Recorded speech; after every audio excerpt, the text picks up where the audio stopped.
Hello everybody and welcome to this new Sunday cooking class. Will you stop it? You introduce yourself. Okay, this is Ainhoa. And this is Fran. And she's... Okay. We were just discussing what the name of the guisantes was in English. Yeah, so what we're going to cook... Well, anyway, first of all, welcome everybody home. And this is that... what are we cooking today? How are we going to say it in English? It's a... Pea soup. Pea soup. The thing is that the word peas in Spain is not a good word. So, anyway, so we're going to have a pea soup. Pea soup. That's what we're having today. So, welcome everybody home. Let's go. Vamos. Let's go. Let's go. Oh boy. Okay. Hi, marital status. Okay, let me try the... Here we go. So today, well, we have back these two beautiful sculptures that I love. They're from a Spanish brand called Cider. And they used to be very classical, but now they do all this funky, modern stuff that I adore. Okay, so let me show you what we are going to need. It's quite simple again. So we have peas, beautiful little peas. You need a lot of onion, 1 garlic clove, 1 liter of water, olive oil, and salt. And then to top it, we have a soft-boiled egg, and we have some Spanish ham. That's all you need to make an incredible start course. Okay. So we forgot about the blender. The blender. Arm blender, you call that? Okay, sí señora. Okay, yeah. Let's get my apron. There we go. I think I'm going to get new ones. Well, we should buy some. Well, these ones, they were given to us by William and Nadine. We love them. I love the aprons. Because they're very large and they cover everything. We use them every single day. We love them. Okay, so... we start. Like, we are going to use, let's say, 1, 2, 3 and a half tablespoons of olive oil. So we need do we have the salt? Yes. So it's it's warm. So you just put the diced onion into it. You need, once again, it's like the basic onion and garlic in Spain. It's I would say the base for almost all the... I think everywhere, no? Well, I don't know if everywhere. In Spain... Chinese people also use a lot of garlic. I don't know about Japanese. No, well, we do. We do. Let me hand you the salt. Yeah, so we need some salt to make the onion. This is fresh onion, by the way. Yeah, it's not shallots or... And it's not brown onion. No, because it doesn't go so well with the peas. I think it takes too much flavor if you put the brown onion. This is fresh onion, which is very good, very easy and... Subtle flavor. Yeah. So now that it's getting like... sweaty. more transparent, so to say, you're going to add the garlic, and well, you can chop it in small chunks or just laminate it. This one is laminated.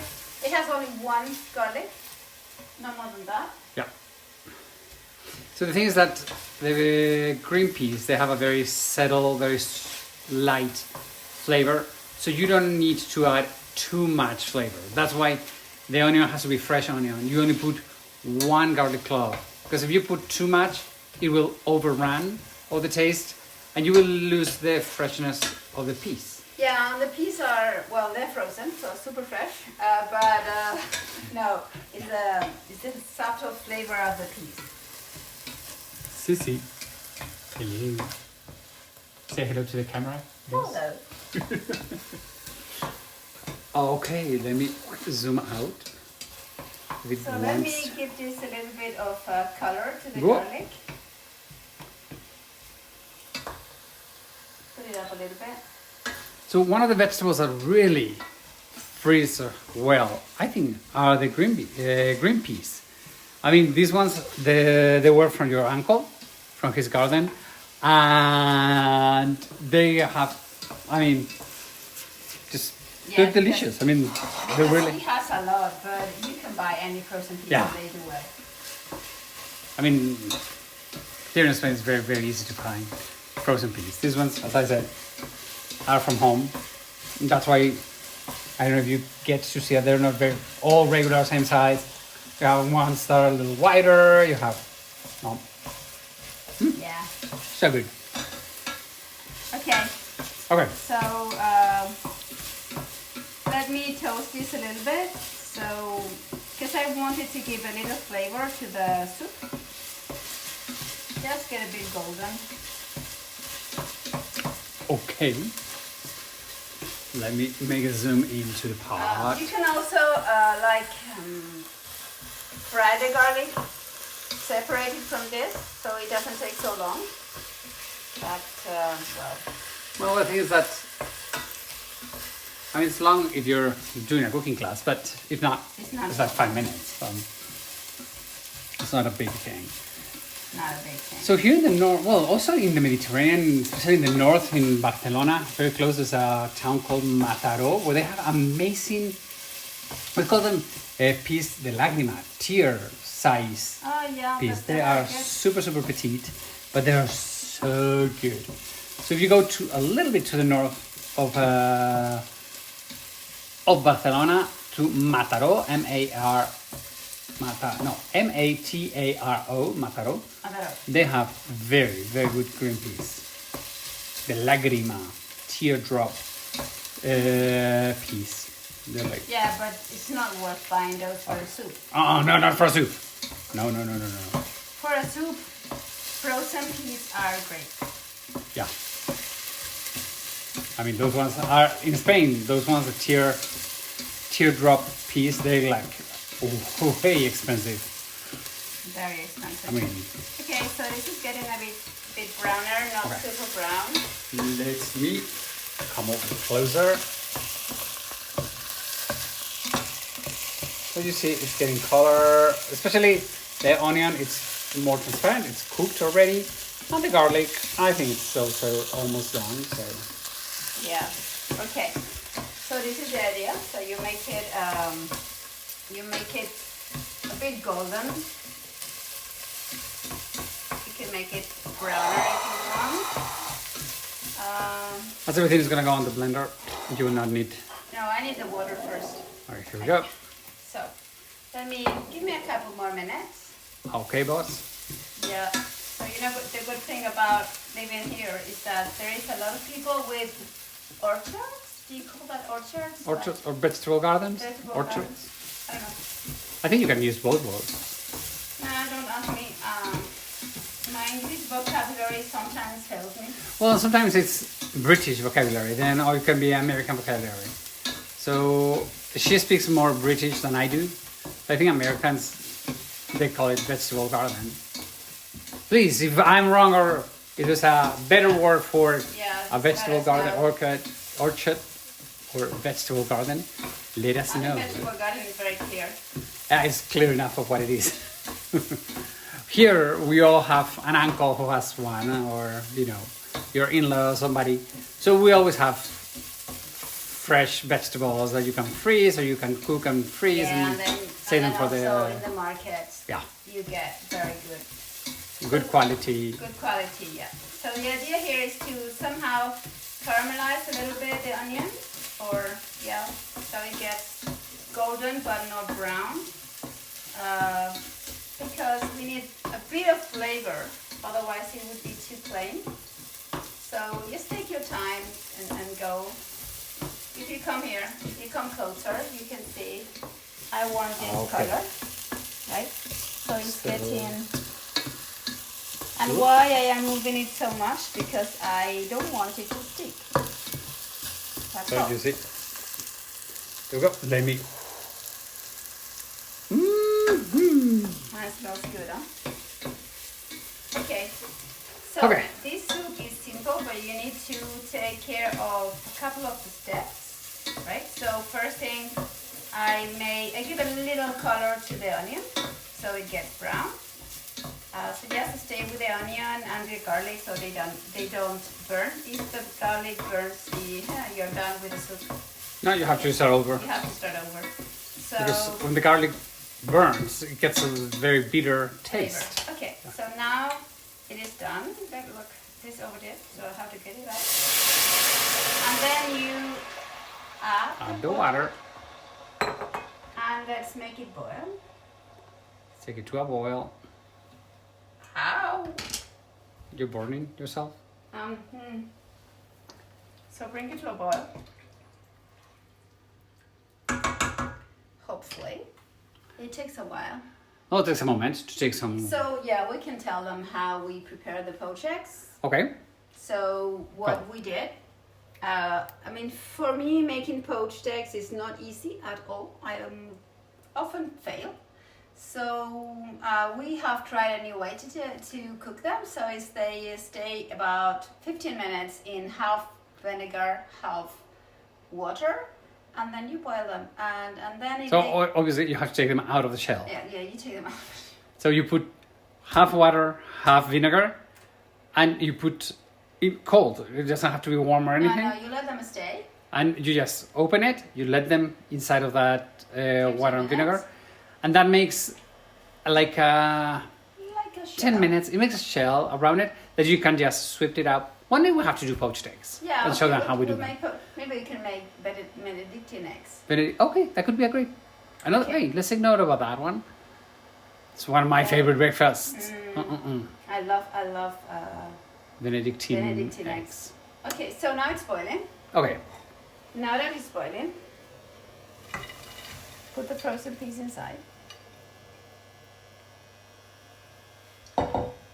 And we will just make it boil again. Okay. Because when you put the frozen peas inside, then of course The temperature drops. the temperature drops.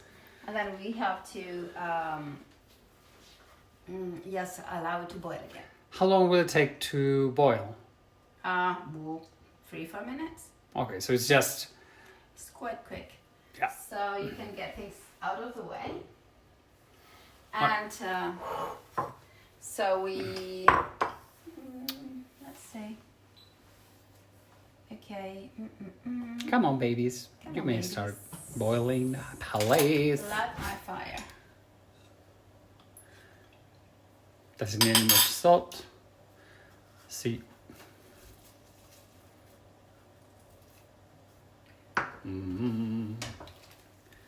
So the thing is that. So that, by the way, there was 1 liter of water. That Yeah. means about 4 cups. Yeah, 4 cups for how much peas? It was Half a kilo. half a kilo. So what, 2 pounds? 2 cups. Yeah, I think it's again we'll write down the quantities and everything Yeah, in both in metric and in American. the American way. Okay, so you just have to wait for it to boil.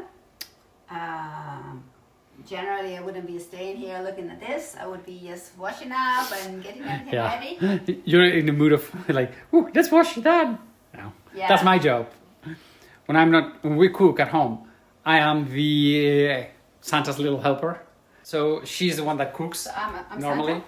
Santa. She's Santa. And You did her. I am the one who chops and cleans. Well, you and- chop. You sometimes chop, and other times I chop, right? Well, yeah. Sometimes I cook. Yeah. Yeah, sometimes you cook. But yes, so yeah, we have jobs in the kitchen quite separated. I mean, Nice. we love Nice cooking together because we know what I know what she's gonna need. So it's like, so we do. It works very well. So we love cooking. Are you gonna Yeah. do it? Okay, Hold you it. see it's Hold boiling it. again. There we go. So it's back up to a We boil. need to stop it. Okay, so that's it. Now Now, you blend it, and it's gonna be noisy. okay, it's gonna be noisy. Let me get away a little bit from the microphone.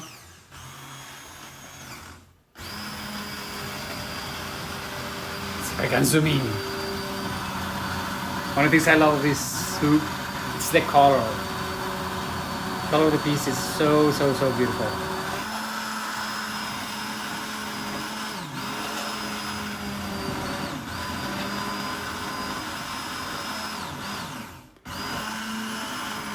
I have a feeling that we need to change our blender. Because it's been with us for a long while. Maybe I need another one. I think we need to buy one. Yep. This one is saying, please change me. Yeah, well, we have had this blender for 10 years. Yeah. So it's done its job.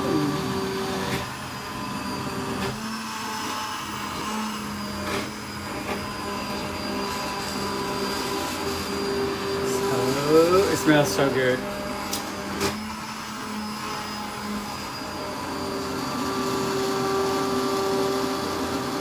So this is not a thick soup.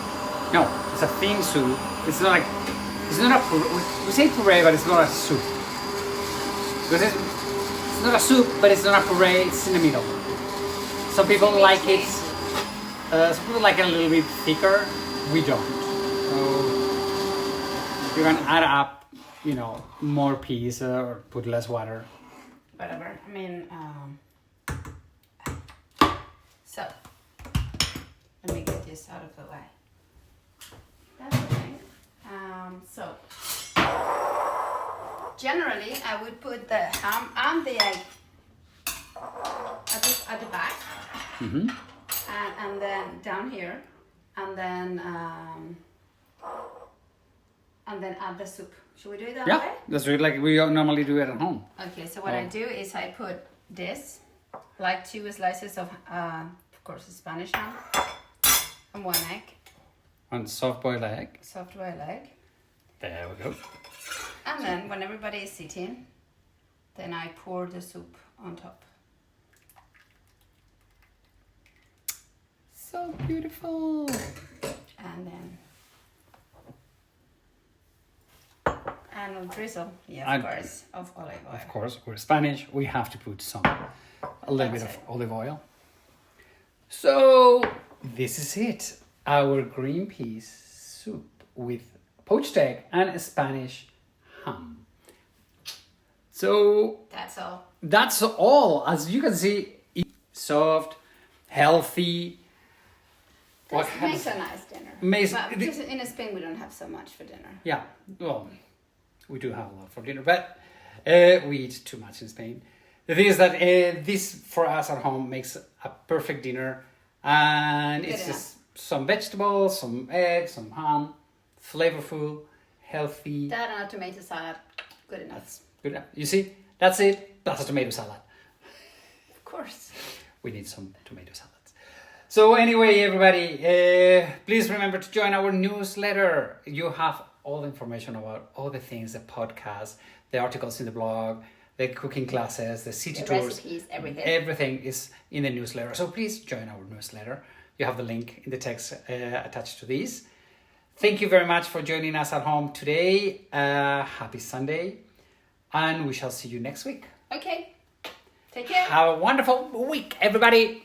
Adios.